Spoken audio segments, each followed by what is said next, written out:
আসসালামু আলাইকুম বন্ধুরা, রান্না স্কুল আপনাদের সকলকে স্বাগত। আশা করি সবাই ভালো আছেন। আমি আজকে আপনাদের জন্য নিয়ে এসেছি চিংড়ি মাছের ভুনা। চিংড়ি মাছ তরকারিতে খেতেও ভালো লাগে, তবে এভাবে ভুনা করলেও অনেক সুস্বাদু হয়। চিংড়ি মাছ ভুনা করার জন্য আমি ফ্রেশ বড় বড় চিংড়ি কেটে বেছে ধুয়ে নিয়েছি। এবার আমি কড়াইয়ে তেল দিয়ে দিচ্ছি। কড়াইয়ের তেলটা গরম হয়ে আসলে দিয়ে দিব পেঁয়াজ কুচি আর দিয়ে দিব কাঁচামরিচ। দিয়ে নাড়াচাড়া করে নেব। নাড়াচাড়া করে যখন ব্রাউন কালার হয়ে আসবে দিয়ে দিব গোটা জিরে।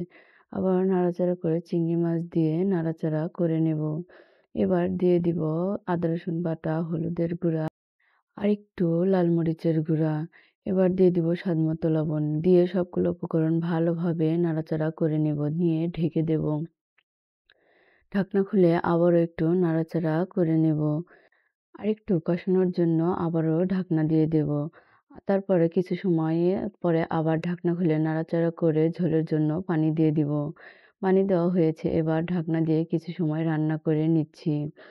এভাবে সুন্দর করে কিছু সময় রান্না করে নিতে হবে। আমি একটু ঢাকনা খুলে দেখে নেড়ে নিলাম। যখন দেখবেন এরকম সুন্দর মাখা মাখা ভাব হয়ে এসেছে, তখন নামিয়ে নিলে তৈরি হয়ে গেল আমাদের চিংড়ি মাছের ভুনা। দেখুন দেখতে কত সুন্দর হয়েছে। চিংড়ি মাছ ভুনা খেতে অনেক সুস্বাদু হয়। আপনি পরোটা দিয়েও খেতে পারেন এবং ভাত এবং রুটির সঙ্গেও খেতে অনেক ভালো লাগে।